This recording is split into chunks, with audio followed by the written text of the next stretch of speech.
The D Word is a peace vigil series which explores the world of difference. Here we learn that difference is natural and a reason for celebration rather than fear. Today in the D Word we will meet Dr. Moazzam Siddiqui, an expert in Urdu, Persian, and Arabic poetry. In past programs we have benefited from his deep knowledge of Sufi and Bhakti poetry. In particular, he's explained to our audience the idea of Sulh-e-Kul, or a universal and complete peace. Today we will learn about Dr. Siddiqui's interesting life, which began in 1939 in Hyderabad, India. He then spent time in England and has lived in the United States since 1964. His life's journey shows his appreciation of poetry, languages, and different cultures, and his belief that people of different cultural backgrounds can live peacefully with each other. He worked for more than 2 decades in different management positions at the Voice of America, including the chief of radio services relayed in Hindi, Urdu, Persian, Arabic, Uzbek, and Kurdish. With that, please enjoy this conversation with our co-director Shireen and Dr. Moazzam Siddiqui. I'm so pleased that you're on the Peace Vigil channel. Dr. Moazzam Siddiqui, a very warm welcome to you. Thank you very much. And a very happy hello to our friends who are watching us. And nice to be with you. Thank you, Siddiqui Sahab. Let me begin by saying that you did a number of programs for us where we talked of Sufi and Bhakti traditions. We also had a program with you where we talked about rebel women, poets from the Sufi and Bhakti traditions. And of course, I had the pleasure of working with you also some years ago. I've known you for a long time, over 2 decades I've known you. And in this time, I have noticed that you have friends from all over the world. You also have friends from various religious backgrounds. And I think what ties everyone together perhaps is this love for poetry and for the arts. And for literature. So can you tell me how your interaction with people from various backgrounds has enriched your life? If it has, I'm assuming it has. And how did it all begin? I think you are correct in assuming that, but still, see, I came to the United States in 1964, and before coming to this country, I was in London, England, for almost 2 years. Okay. And so I could say that when I was staying in London, London in terms of the immigration population, because people from all Commonwealth countries were allowed to come and settle down if they wish to in UK. So when I came, there were very few people from South Asia, and mostly people who were working, like professional jobs, and also a lot of students, not only from South Asia but also from African countries. As you know, Britain ruled almost the entire world at some time or the other. So I had a very enriching experience there. I was also a student there. And when I came to the United States, there were, even at that time, a lot of immigrants. As you know, America is the land of immigrants. And actually I was reminded of YouTube, where the younger Bush, George W. Bush, was speaking, and he was welcoming the immigrants. And he said that America was the land of immigrants, and what America was made as a great country was thanks to the immigrants from all over the world.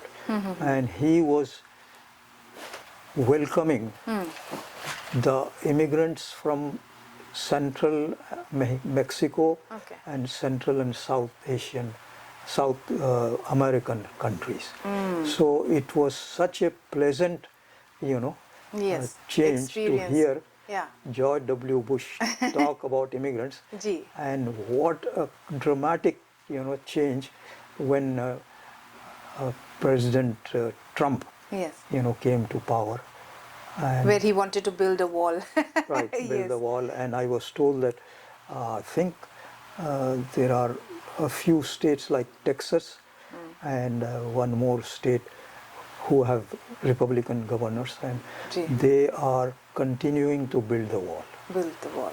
Also in the minds and hearts of people, right? So it's not just a physical wall, but to incite hate and bigotry is also a sort of building of walls, right? So I would, pay tribute to President Lyndon Johnson. Because prior to the presidency of Lyndon Johnson, there was a quota system for immigration. And the quota was largely, it was very lopsided, and I would say even racially oriented. I see. Because the quota from European countries, for example, the quota from United Kingdom, which is population-wise such a small country, was many thousands. And the quota from the whole of South Asia was no more than maybe a couple of thousand. So what Lyndon Johnson did, he abolished the quota system. And the quota system was replaced by merit. So you would be given preference on the basis of your educational and other qualifications. I see. For example, those people, those professions who are badly needed in the United States, they would be given preference. So that resulted in giving preference to doctors, engineers. As a result of that, that's why you find so many South Asian doctors in America, from Pakistan, Bangladesh, India. And also a lot of engineers in NASA and so on, right? They are highly educated. Would you say, Dr. Siddiqui, that the fact that India had these higher institutions of learning like the IIT and the All India Institute of Medical Sciences and so on, these institutions that really trained people to be engineers, doctors and so on, it helped them to gain entry into the United States and also stay on very prestigious jobs. You think that? So there was a time when all these institutes were opened in India. All those people who were graduating from these IITs, there were not enough jobs for them.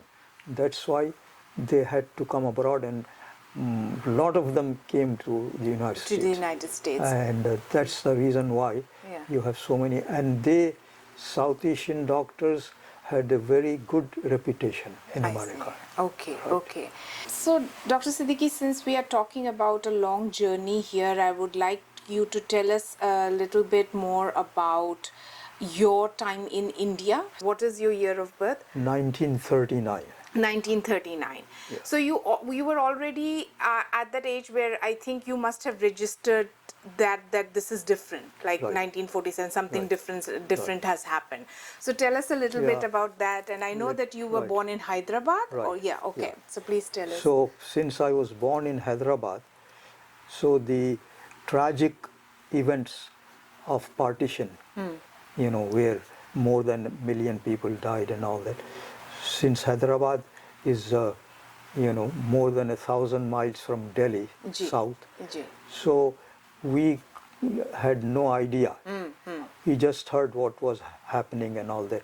And also at the time of independence, I was 8 years old. But my parents and all that, they used to talk about it. And then the more significant event than the partition was what India called police action. As you know, prior to independence, India had many princely states Yes. that were ruled by their. So Hyderabad was the largest princely state, and Hyderabad had its own currency, its own postage, its own airline. Wow. So Hyderabad was practically Ji. like a country, except in the matters of foreign policy. And also the British treated Hyderabad as a special, it was more, special and distinguished among the rest of the native states. And the Nizam of Hyderabad was treated in a certain way, which no other native ruler was treated that way. So, and I was, growing up in an environment which was very open, and people from all communities. Of course, the major communities were Hindus and Muslims, Ji. and there were Sikhs and Parsis and Christians, Ji. even Jewish communities. Ji. So I had, Christian friends, Parsi friends. So are you saying that even when it was a princely state, it was like that? It Right. was very mixed? Yeah. Okay. And okay. the last Nizam of Hyderabad, the Ji. ruler, he was a very, kind of person, very tolerant, and he would call Hindus and Muslims the two eyes of his. Of his So kingdom. Hindus of his... were one eye, Yeah. and Muslim were, and there was very amicable, Ji, relation ji. between Hindus and Muslims, Yeah. and even Parsis play a very important role. Oh. Christians played very important role, and so it was a completely, very happy and peaceful, even during the police action, because the city of Hyderabad Ji. was not really affected by the police action in terms of military action and fighting and violence and all Okay. that. The violence was mostly restricted to the districts, I the see. surrounding areas. I see. And So what was the major difference when India took over? so I think after a few years of India taking over all the native states, they decided to give a special title to all the former rulers Maharajas. of native states, Maharajas and Nawabs, Ji. and they were given the Privy title purse or of Raj Pramukh. Raj Pramukh. Acha. Raj Pramukh. Okay. And most of these Raj Pramukhs were made like the governors. Raj Pramukh, is a special title, and most of them, if they wanted to, they became governors. Governors. So Nizam, would not accept the governorship. But tell us, Dr. Siddiqui, what was it that was different in your lives? The lives of, say, your family members or yourself. Was there anything different between when the Nizam was in charge and when the Indian government was in charge? Yeah. As I said, first of all, the police action happened in September 1948. Okay.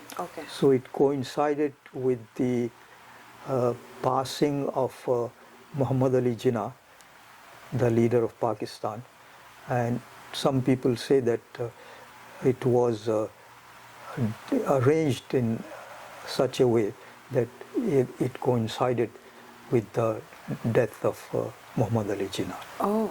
Right. And why do you think that was the case, if that was the case? Why was it done deliberately, you think?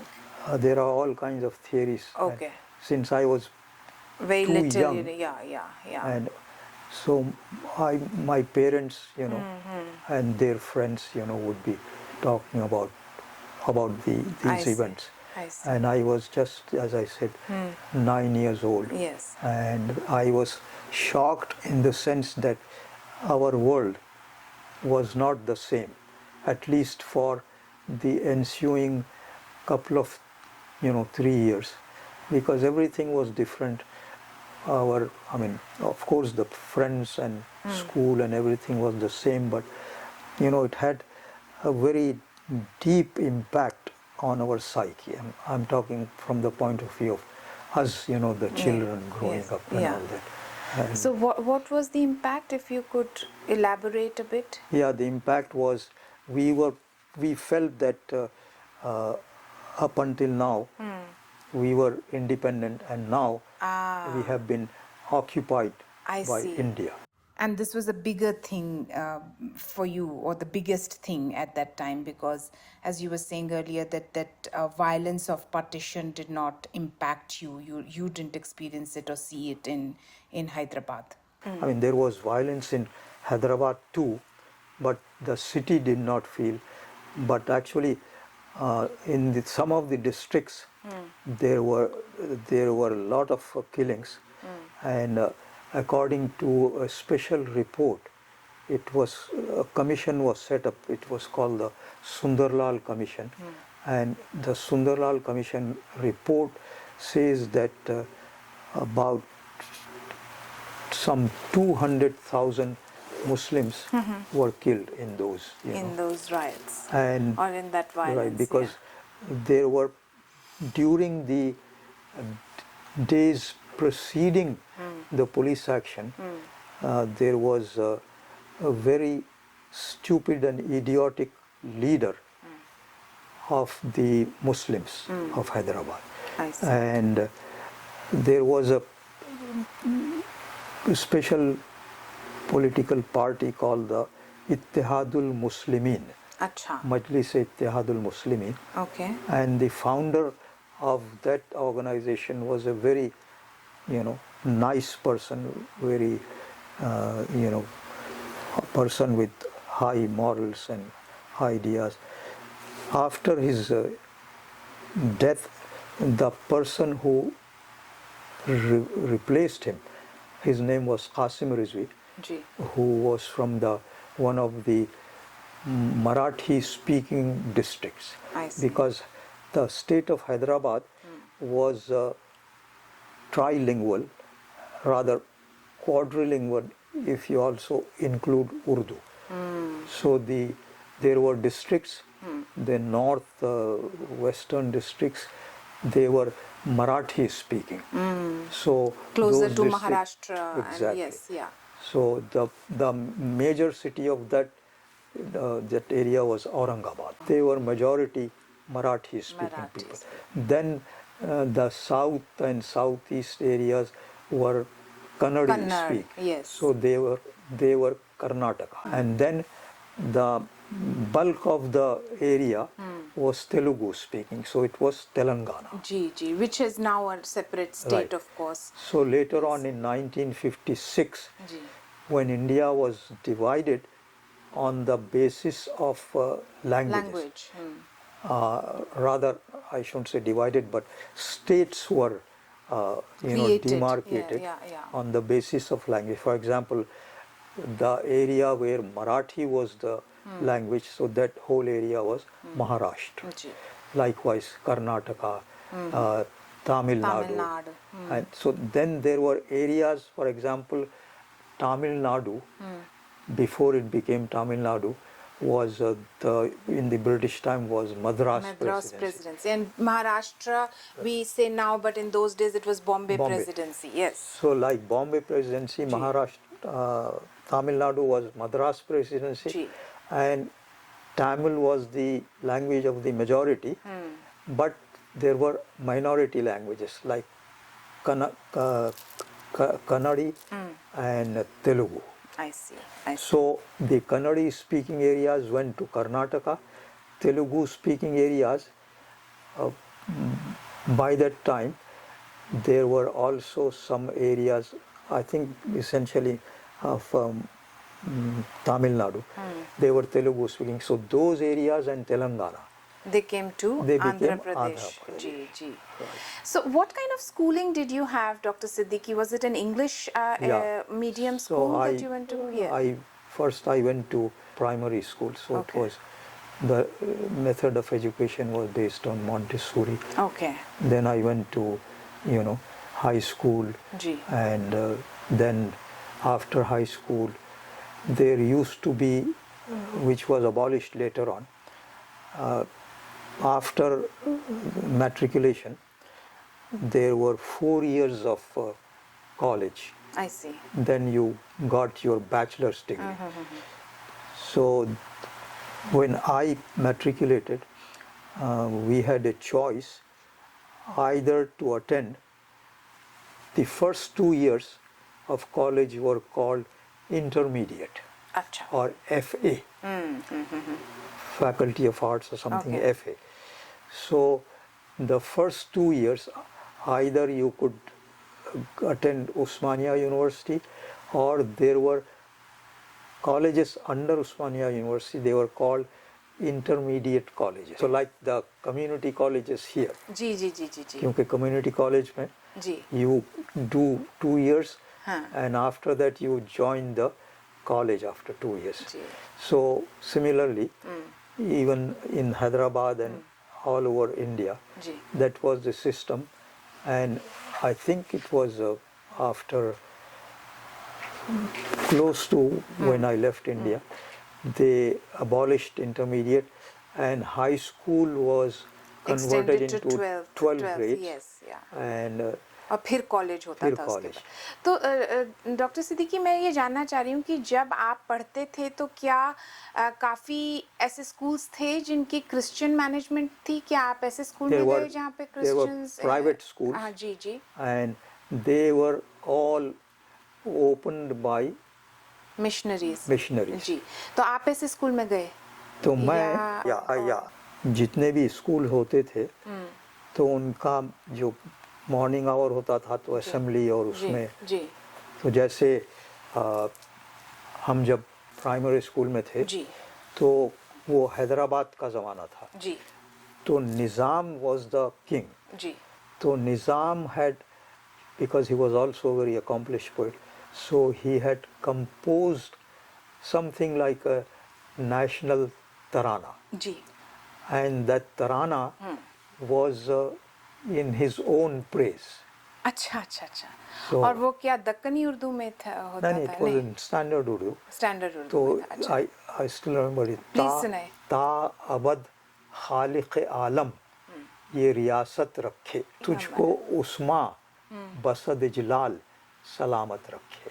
अच्छा So praying to God that until eternity, ta abad, may God keep this kingdom ji until eternity. Eternity. And may God keep you, O Usman, मतलब कि जो ruler हैं हाँ, हाँ हाँ O you Usman, with all dignity and honor. जी जी तुझको उस्मा बसद जलाल सलामत रखे. थे कैसे गाते थे कोरस थोड़े से में- कोशिश कर सकते हैं ताबद खालिक आलम ये रियासत रखे तुझको उस्मा बसद जलाल सलामत रखे. So वाह something वाह like that. अच्छा so Dr. Siddiqui, now tell us, why did you come to London? Was it because you said you were there for 2 years, so was Right. it for studies So or I went to London as a student, ji and in those days there was no visa. oh because you were part of the Commonwealth. Commonwealth. Oh, So for okay, all yeah. Commonwealth citizens, you just apply. Ji You applied for I think what it was called, some I forgot the name, and within a couple of months ji the British High Commission ji would send you that paper, I see and then you you go no Okay, visa and all okay, that, and then as a Commonwealth citizen you were treated like the British citizen. So in Britain, and I think it is true to this day, there is no tuition and all that. अच्छा I'm not talking about private universities because Oxford and Cambridge are private universities, Okay. whereas University of London is a public university. So is that where you went? So University of London. Did you study there? Right. And what did so you you study? don't pay any Okay. tuition. Okay. So that was good. That was And good. also, Yeah. I mean, I studied and also I worked part-time. अच्छा, तो क्या काम करते थे आप वहाँ? I used to work in a factory अच्छा, that used to assemble ji, radios. Radios. अच्छा, तो कहीं ऐसा तो नहीं कि वहीं से आपका रेडियो के साथ इश्क शुरू हो गया? क्योंकि बाद में आप वॉइस ऑफ अमेरिका में कितने साल रहे, बल्कि हेड भी रहे साउथ एशिया यूनिट के, तो ऐसा इस जैसे रेडियो थे, इनको देखा ये रेडियो? नहीं, ये तो काफी बाद में आया. अच्छा, ये वाला. ये जो है ट्रांजिस्टर रेडियो है. अच्छा, अच्छा, इनको पकड़ा दीजिए. हाँ, ये वाला. तो ये हाँ, ये थोड़ा. जो ट्रांजिस्टर है, जी, तो you know the transistor technology. हाँ जी, तो ये काफी बाद में आया है. हाँ, तो ये मेरे ख्याल में ये मिड टू लेट 50s में आया ये. अच्छा. क्योंकि तो transistor is the precursor of the chip. हाँ जी. तो मैं ये जानना चाह रही हूँ कि ऐसा आपने क्या पढ़ा यूनिवर्सिटी ऑफ लंदन में, पहली बात तो ये जानना चाहूँगी. दूसरा ये that what is it that attracted you to poetry and literature and so on? Is it because you were an art student, or was it something in your upbringing, or was it a combination of factors? What is it? Yeah, I think it was a combination of factors, and almost from my childhood I was more interested in arts, Okay. especially Ji. languages and Ji. literature, and Ji. then science and all Yeah. that. So you know how it is in India, you just you don't plan, Yeah. and you are told what your parents want you to study. Do. So did your parents feel a bit anxious that you wanted to take up arts rather than science? Or, Yeah, in the beginning. In the beginning. Yeah. So what did you study in the University of London? So in the University of London, I started in my own field, Acha. science. Then Acha, your field was science. Yeah. Acha. So to be specific, zoology Acha, zoology. and Okay, study okay. of insects. अच्छा, मैं ये तो बिल्कुल नहीं जानती थी. अच्छा, And तो ये then- नई बात मैंने सीखी So आपके I बारे में. जी. became interested in. So I attended, School of Oriental and African Studies, अच्छा, और फिर and then I applied to University of California, ji, Berkeley, ji. and It remained science for a while. right for Acha. quite some time. Quite And some- actually, when I applied to Berkeley, ji.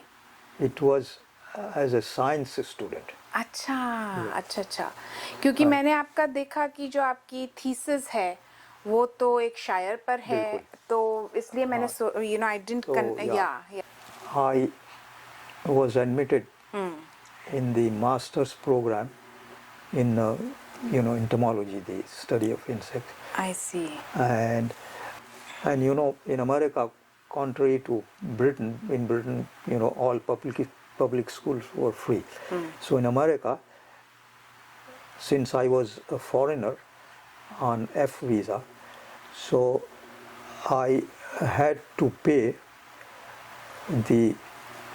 there was a special fee for foreign students. I was very anxious. I came and I joined Berkeley. So in Berkeley, they allowed you 1 month's time.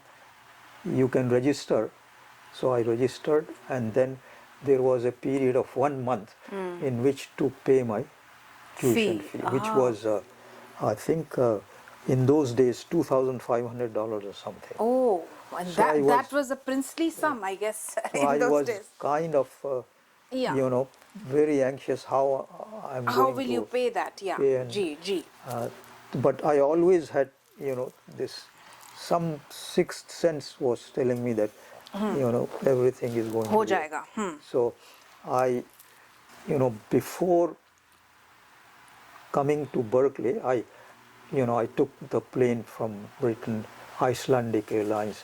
So I landed in New York, and I had friends in New York, so I stayed a few weeks in New York. Then I had a lot of friends in Wisconsin, Madison at the university. They told me, why don't you, postpone your admission? So I wrote to Berkeley to postpone my admission to the fall semester. It was very easy in those days. Acha. So they postponed my admission to fall. So I spent 4 months in Madison. Okay. And there were a lot of, my old friends and a lot of Indian and Pakistani students, and Professor Gopi Chand Narang was visiting professor teaching Urdu and Hindi. And so at the student union every weekend, these students used to gather, and Professor Narang would be, talking to them. So I got to know Professor Narang. And it was very lively atmosphere. So when I was coming to Berkeley, Professor Narang told me, I have a friend there in the Department of Near Eastern and South Asian Studies. His name is Bruce Prey. So say hello to him from me. So all of a sudden I recall that, So I was coming out of the admissions office, and then I said, let me go and see Professor Bruce Prey. Yes. So it so happened that Bruce Prey himself, he got his PhD from University of Michigan, which had a very good linguistics department. So he had just arrived, and he was unpacking himself. And then he asked me, I'm looking for a teaching assistant. Would you be interested? Okay. So it was God sent, So I said, of course. So as a teaching assistant at the University of California, and I think for that matter, and I'm sure all others, you were treated as a resident student. Oh, so you had to pay much less than you would have paid. Actually, and that was the time. The governor of California was Pat Brown, the father of Jerry Brown, who became governor 2 times, actually 3 times later on. So Jerry Brown's father. So he ran on the platform that he was going to abolish tuition fee so to free the education. Residents of free education. Okay. So there was no fee. tuition fee. So Moazzam Sahab, so this was very good. So, but you were still able to stay in the science department while doing this? Acha. So as a teaching assistant of Urdu, so I had my own office in that building where we have this Near Eastern South Asian. So you were very lucky to have all that. And then I met the professor who taught Persian language and literature and all that, who was a Cambridge graduate, University of Cambridge, and a native resident of the town of Cambridge. Okay. And he had converted to Islam. I see. His original name used to be Rodney Francis Algar. So after he became Muslim, he changed his name to Hamid Algar. So Hamid, after the great Muslim, Sufi and philosopher and all that, Imam Ghazali. So Imam Ghazali's name was Abu Hamid. So he changed his name to Hamid Algar. So we became, friends. And in the meantime, I was also auditing classes, like Islamic history and also, Iranian history, and because I was interested, so Persian language and literature and all that. So I was auditing those courses. So ultimately, I got interested, in this area. So, but did you finish your degree in science or No, no? I was almost at the finishing state of my master's, Ji. but I left it kind of Okay. incomplete. I see. So I joined, Ji. and I had to do some makeup courses because Yes, as a of graduate course. Yeah, student, yeah. so I made up, You know you know. those, yeah. But I'm those. sure they were easy for you because Right. you knew the language. And So the languages that you knew growing up were, of course, Urdu, and you went to an English medium school. And you learned Persian as a child, or not really. No. Actually, I learned Arabic Acha. as a child. Very basic Arabic, Yeah. like, you know, how children like Ana, Talibun. Ji. Simple sentences. But like, because you said that you were also auditing courses in Persian, so I'm wondering, where did you Later learn on, Persian? yeah, at, you know, Berkeley. Oh, so you learned Persian there? Right. Acha. Yeah. Acha. And I had some, you know, especially in the case of Persians, some affinity. So it didn't take me much longer to learn. Okay. Then I also had to take Arabic language. So I took about 4 or 5 years of Arabic language and literature. That's a lot. Yeah. So Arabic language and literature. Okay. So I got my degree kind of in my master's in comparative linguistics. Acha. And all these languages, you know. So Arabic, Persian, Urdu, Hindi. Hindi. Acha. And then I did my PhD in Near Eastern literature. So comparative literature, you know, Arabic, Persian, Urdu, Hindi, and all that. So that way, so for my PhD dissertation, actually it was suggested by Professor Algar that this Indo-Persian poet, who is considered as probably the most challenging poet of the Indo-Persian style of Persian poetry. 18th century. Yeah. Okay.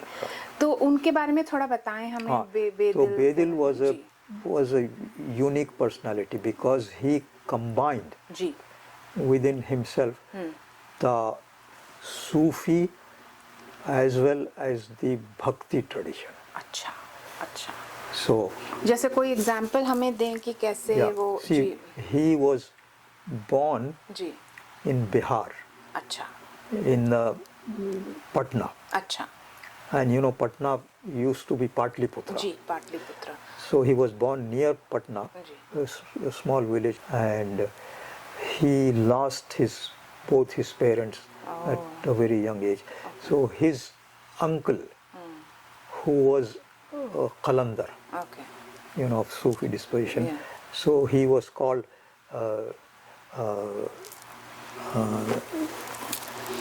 Qalandar Bakhsh. Okay. The uncle was called. So Qalandar actually is a stage of Sufi stations.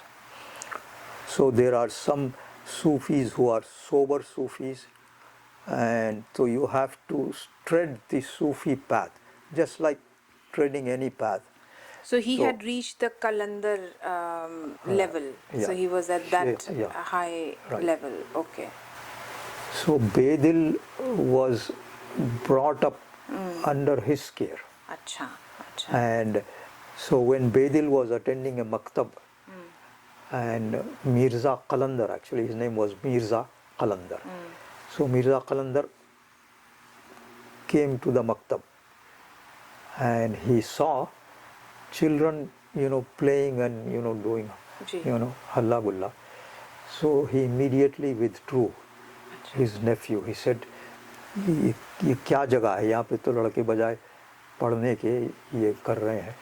तो he brought Bedil under his care, and he would take him along wherever he went. I see. So that was the great teaching experience for Bedil, the learning experience. Okay. And that is what is called sohbat. Sohbat. So he grew up in the sohbat of Mirza Qalandar, and Mirza Qalandar as I said, would be visiting Sufis and Bhakt. And so Bedil, since an early age, was exposed to Sufism, all the various stages and all that, as well as. को जब हम अंग्रेजी में translate करेंगे तो company बोलेंगे कि in the company of अच्छा ठीक है हाँ. Because there is no special word for sohbat in English. Ji ji ji. Whereas sohbat as an institution is no more. And the final nail in the coffin of sohbat was that of this age of social media, where we are all on our individual phones. The age of computers and all that. So that put through the internet we have sohbat. Right. So sohbat को ऐसे literally कैसे break up करें word को क्या what is the root sohbat? It's from an Arabic word. अच्छा. Yeah. अच्छा. Sahaba. अच्छा. Sahaba. From which you get the word sahab. माने दोस्त करते हैं ना साहब यानी sahab companion sort of though, but sahab is companion and ashab is the plural, from which you also get the word sahaba. Sahabi is singular, the companions of the prophet. Ashab. So Dr. Siddiqui, he came to know all the inner details of Sufism as well as Bhakti tradition. Bhakti. So, for example,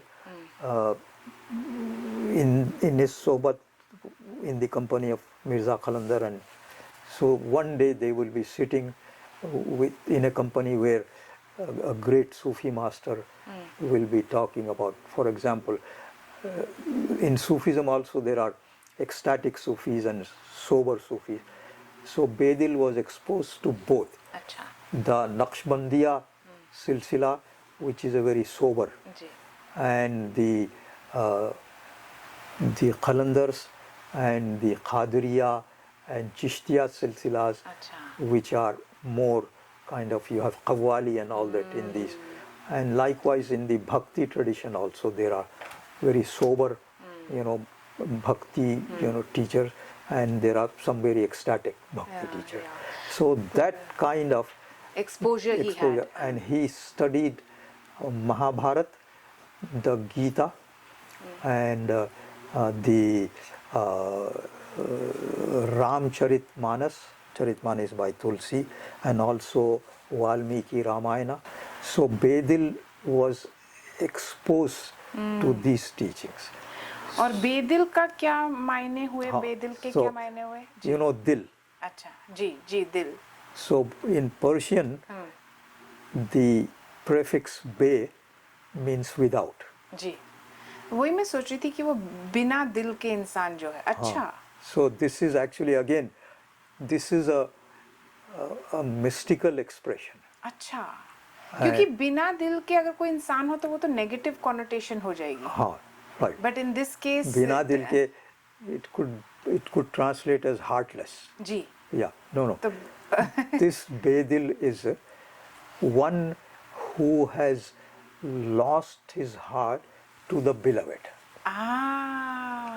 Okay. Right. Okay. So the divine beloved and this seeker, this wayfarer on the path, he arrived at the final stage of the Sufi teaching, where you annihilate yourself.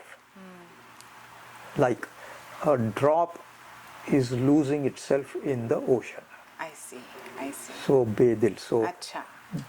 Dil in this case represents individual self, and by giving up your individual self, merging with the reality, ultimate reality, you become Bedil. So it's a very, very advanced stage.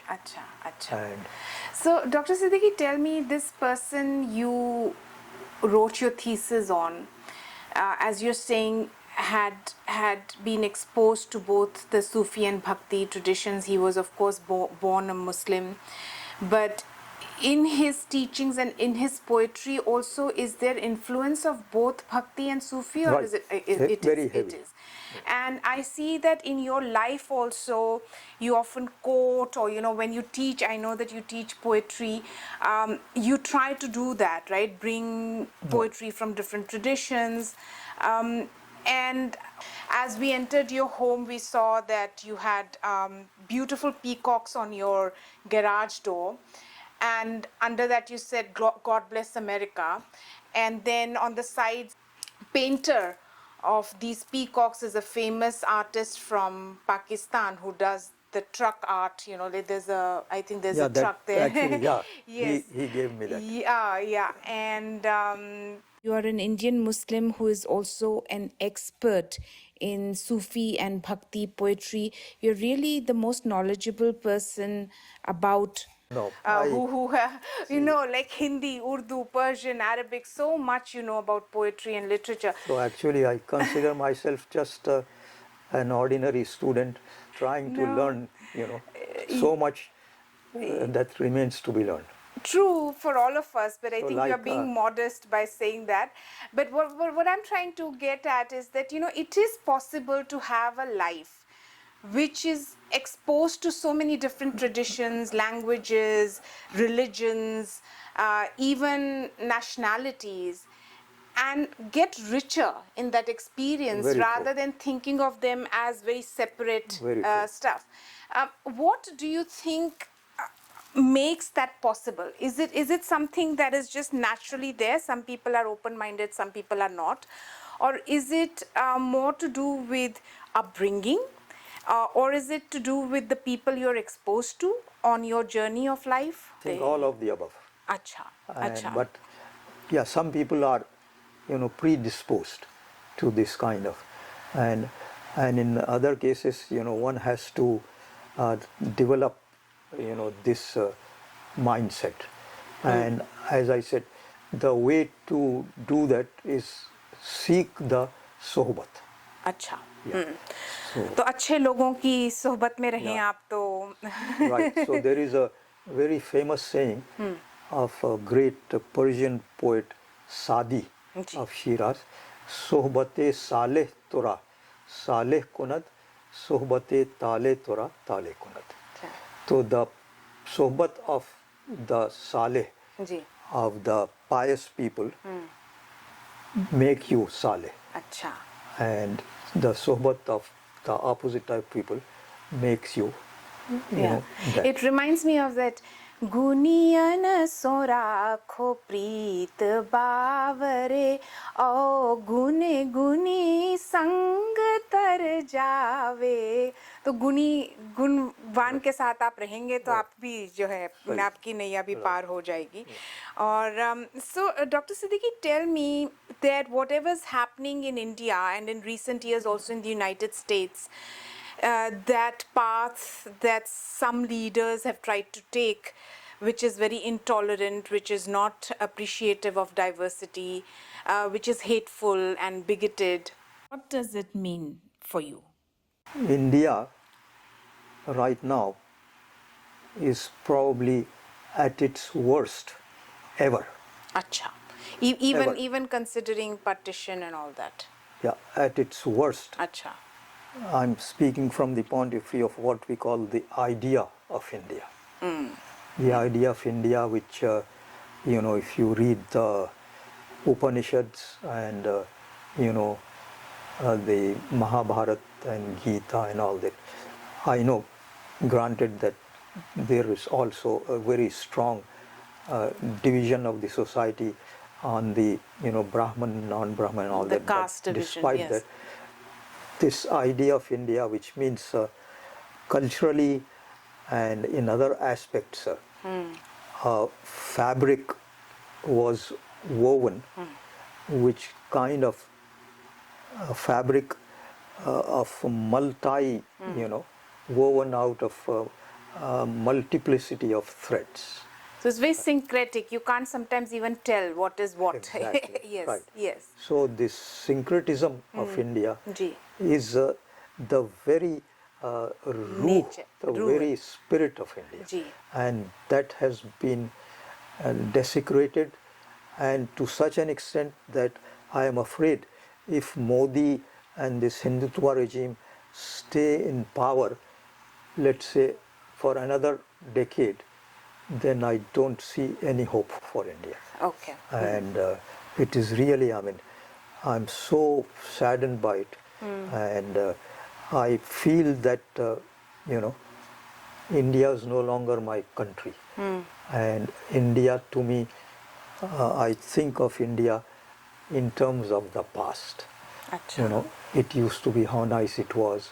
We did this and we did that. And now I feel absolutely no desire whatsoever to visit India as is today.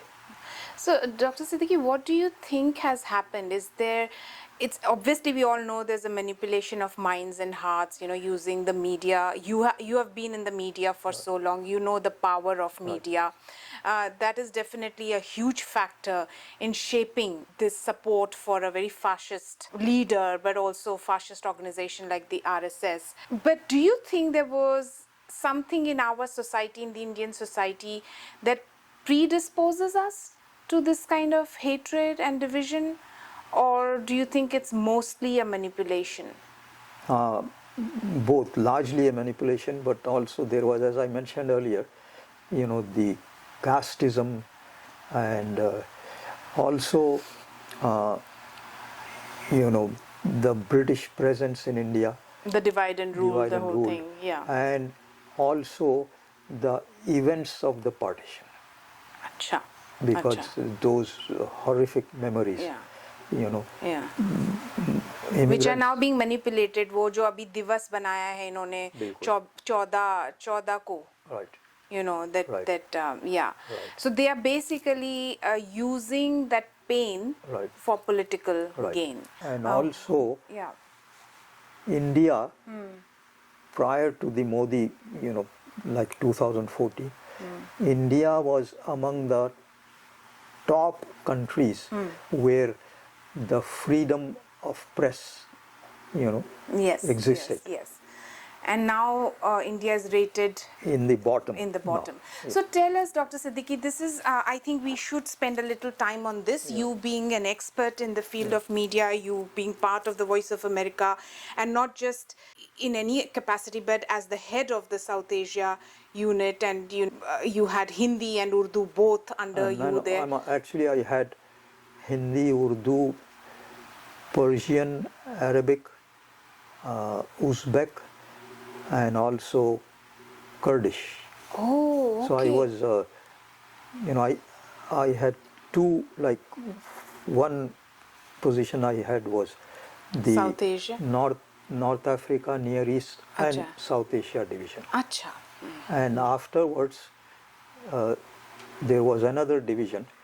So I became the chief of that division, which was South, Central, and West Asia. I see. South, Central, and West I Asia see. division. As a person who has worked in media and for so long, what are certain things that we must all remember, when we are watching things, when we are absorbing whatever's being said on the radio or on the television, now of course social media as well. Right. जैसे अभी कल ही in news आई है that NDTV, which is one of the very Right. progressive channels, that Ambani or Adani, I can't remember who. Adani has purchased, has taken like about 30% or something, or more than 20%, Yeah. without them Major. even being aware, because Major. they worked through some subsidiary that didn't have. So they really need media. I mean, they are trying to take NDTV because Exactly. NDTV So is right now, progressive. that's a challenge, and unfortunately, it is a huge challenge because no one can, in this environment, start any media operation, whether a newspaper or radio, television, whatever it is. it is Not almost impossible. Yeah. So that's why we at Peace Vigil think that efforts at public education are perhaps the strongest alternative, because because you know, even if we don't have these big media channels and all, we can continue to do peace education through whatever means we have, so that over time an understanding is developed that look, we can live in peace, we can live in harmony, and that diversity is actually a good thing, not a bad thing. Actually, I really appreciate what you are doing, and you do it through different, Yes, we try to use a lot of cultural means.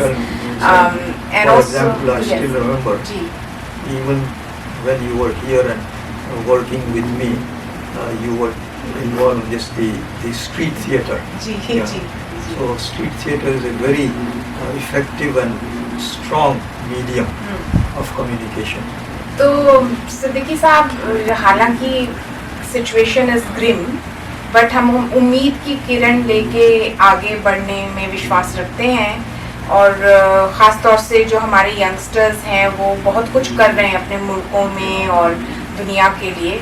तो ऐसी कोई कविता या शेर जो उम्मीद की inspiration दे, इस पे अगर ख़त्म करें तो कैसा रहेगा? हाँ, तो इस वक्त मुझे जो याद आती है वो अल्लामा इकबाल की लब पे आती है दुआ बन के तमन्ना मेरी, जिंदगी शमा की सूरत हो खुदाया मेरी, दूर दुनिया का मेरे दम से उजाला हो जाए, मेरे दूर दुनिया का मेरे दम से अंधेरा हो जाए, जी, हर जगह मेरे चमकने से उजाला हो जाए. जी जी, तो इस तरह से बिल्कुल beautiful.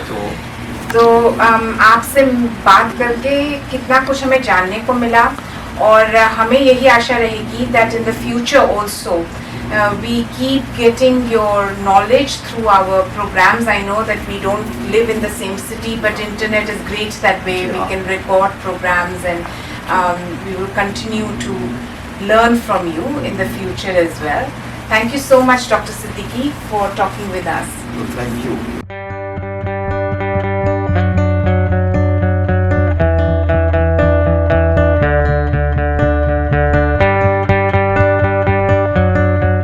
Thanks for listening to our interview with Dr. Moazzam Siddiqui. Peace Vigil works for peace education. For more content like this, please do like, subscribe, and check out our website, peacevigil.net.